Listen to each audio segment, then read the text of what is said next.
pinagandaan mo, no? Pulbo lang po yan. Nagpulbo ka. Actually, maganda siya. Okay, lalagyan kita ng ano ha? Mist na fresh skin. Okay, game. Ayan, spray ko lang sa face mo. Yes.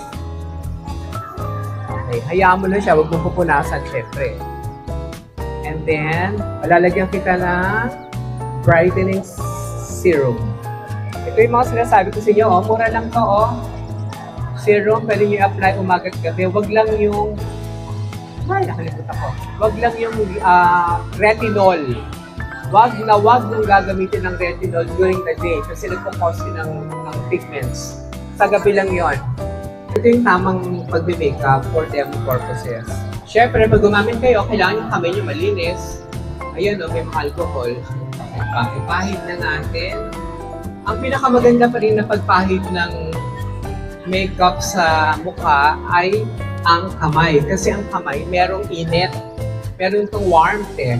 So pag warm siya, mas madaling mag-distribute ng foundation, ng serum, ng lahat compared sa brush. Kasi yung brush is sa malamig. Yan. Pero syempre, malinis yung kamay nyo. Nag-alcohol ako.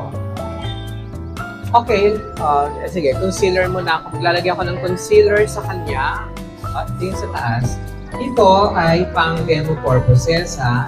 Pero kung nagmamadali ka, yung iba nga ginagamit lang yung mga bata ngayon. Concealer lang, buong mukha, okay na sila eh. Ganda-ganda mo naman. Ilan ang anak mo? Isa lang po. Ilan ang plano mo? Isa Malagay lang. yung dalawa. Isa lang po. Up. Eh sa ganda mo, baka umabot ka ng 7. Katulad na to, meron siyang pigment dito konti sa baba. O yan, tatakpan natin ng konti. Okay. O yan, ganyan lang kadali. Mukha bang mahirap gawin, mga mommies? Kasi morena ka eh, kaya magtitimpla ako ng foundation mo. Mamaya mag-date ka ng asawa mo. Eh, ipauso mo ulit. Ano, gusto mo palitan ka? Eh, kung makahanap ng ibang pang-date, oh. Okay. Oh. Ganda ng kulay mo, pang beauty contest. Nakalimutan ko magsalamin. Pero nakikita ko naman. Eme-eme. Parang kunyari genius ako. Pang everyday makeup lang yung gagawin ko sa'yo, ha? Hindi pang club, ha? Baka mamaya natuwa ka, mag-apply ka na sa mga klabebe. Tsaka yung pagpili pala ninyo ng foundation, titignan nyo kung bagay sa skin tone nyo, hindi. O kaya mag-ano na lang kayo magtimpla pag wala kayong makitang pakulay ninyo. Kasi pag hindi maganda yung foundation na ginagamit ninyo, isa nagbubukang gray. Alam niyo yung gray, yung mga parang may hinihintay pang kamag-anak galing Canada bago ilibig. Gusto niyo bang magbukang ganon?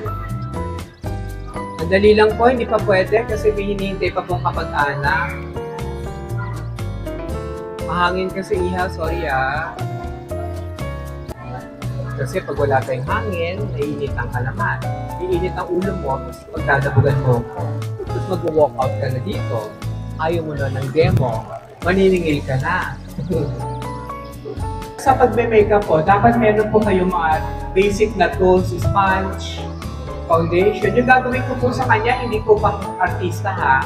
Yung pang araw-araw lang, yung pumunta lang siya grocery, gano'n, mamapalengke siya, bibili siya pang pinakper, gano'n. Bibili siya ng pang ano, o pang saing, yan.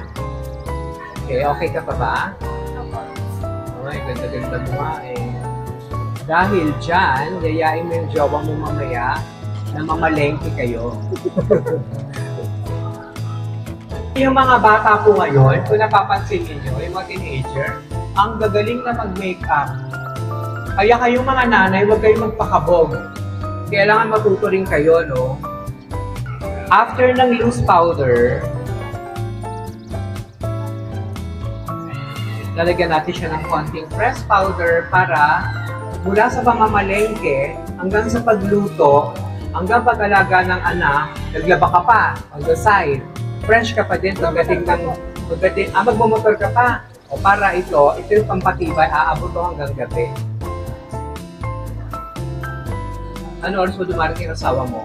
Sinusundo ko. 5 p.m. Sinusundo mo? Ikaw ba yung lalaki sa inyo? Hindi. Marunong din. Nag-aadit ko kasi ako ng anak ko sa school. Nasusunday ko. Saan nagtatrabaho yung asawa mo? Yan lang po sa 7-Eleven. Ang lapit lang naman pala eh. O di pagkatapos ito, mag-date na kayo. Okay, ngayon, so nalagyan na natin siya ng powder, no? Lalagyan na natin siya ng tinatawag nating contour. Nasaan yung pang-contour ko? Ayan, ito tignan nyo na. Very important ito. Kasi, nakita niyo ba yung mukha niya? Binura ko, di ba? Nawala. So, ibabalik ko. Sa pamamagitan ng contour.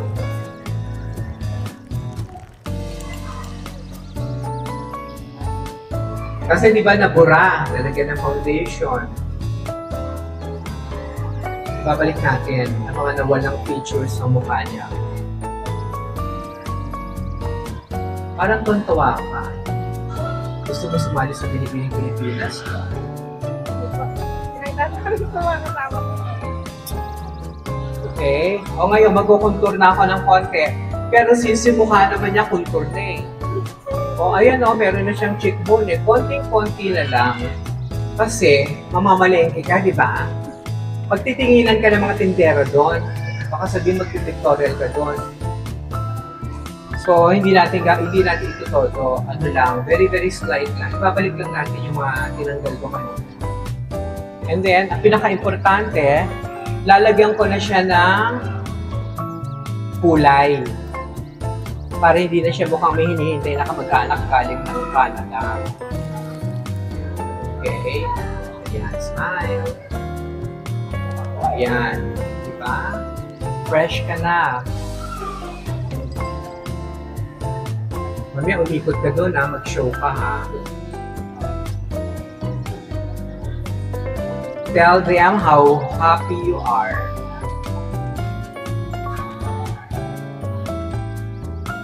Nasusundan niyo po ba? Basic lang to ha. Pwede ito pang everyday. Nag-makeup ako yung makeup ko kanina, ano lang to, 10 minutes, 5 minutes lang. Po? Akala ko ako kausap mo. Okay, papunta na tayo sa eyeshadow. Sige. Naglagay lang ako ng konting base.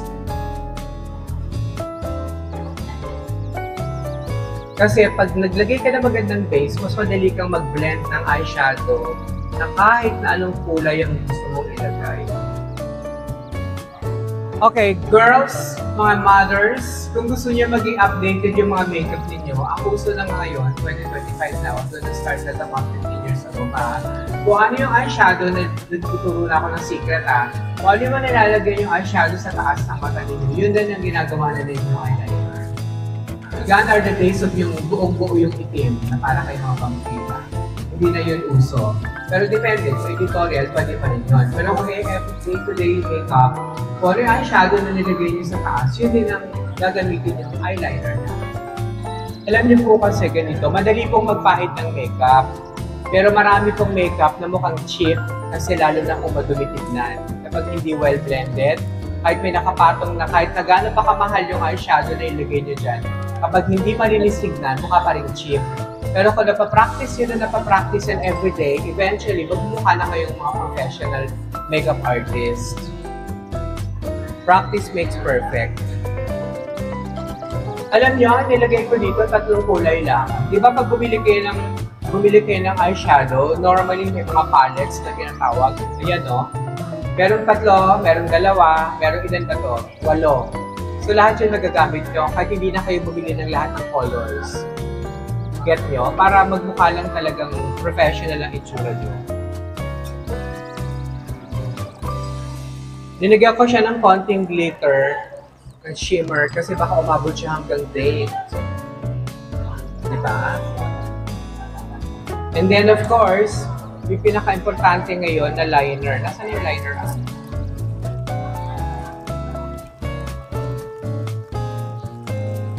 Dito sa taas. And lower lash. Okay, nalagyan ko na siya ng eyeliner. Ngayon papunta na ako sa lash. Gusto mo ba magpilik mata? Hindi na po. Kasi kung gusto mo magpilik mata, lalagyan din kita ng pilik mata.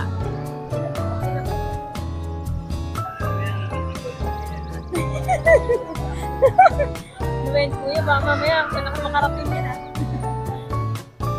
Makakarating ka dyan sa gilid.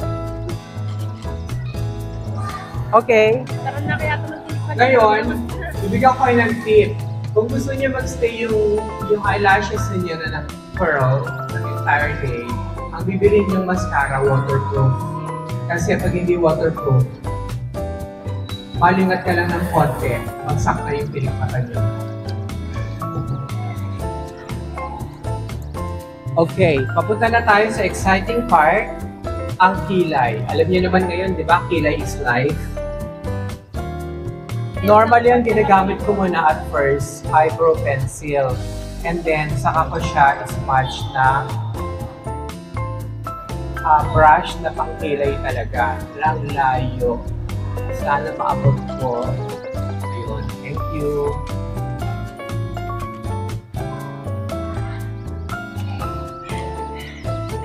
Yan, smudge nyo lang siya para mag-blend ko sa totoong kilay. Kasi hindi maganda kapag ang kilay bungi-bungi. Dapat walang puwang. And then, pagka gusto nyo pang mas intense, nilalagyan ko pa siya ng powder. Ayan yung powder na eyebrow powder. And then, antayin ng lip liner. Ito, for demo purposes lang. Pero sa totoong buhay, huwag na kayo mag-lip liner. Lipstick na kayo diretso, di ba? Nagli-lip liner pa ba kayo? Sabi niya, nako, abala pa to, no? Pampatagal lang. Pero syempre, para to make it, para presentable, maglalagyan ka ng lip liner. At tumatawa ka. May kausap kang anghel. Hindi po. Ngayon, doon sa lipstick, di ba ang uso po ngayon, matte? So, habang tumatanda po kasi tayo, nagdadry yung lips. So, yung medyo hindi na kaya ng power ng kabataan, huwag na kayong makimat. Kasi baka mamaya pag smile nyo, dugo ang kasama. So, maglalagay kayo ng gloss. Sa mga bata lang ang matte kasi yung lips for mga bata, moist pa.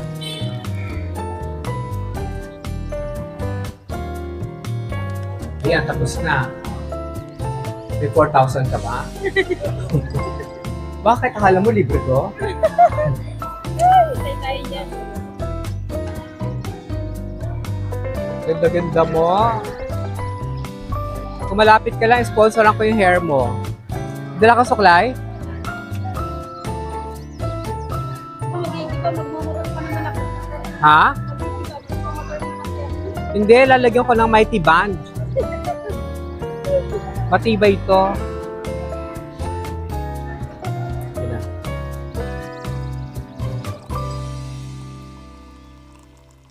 Umikot ka dyan, ha? Hanggang Duna, hanggang Tanay. O, ayan. Patingin nga, kahit hindi ko nakikita. O, diba? Suklayan.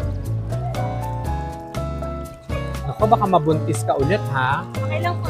Diba? Trim ko na po yun ngayon kasi kung saan po yun. O, ayan. Tumayo ka na. O, ayan. O, nakita nyo na ba? Kami dalawa.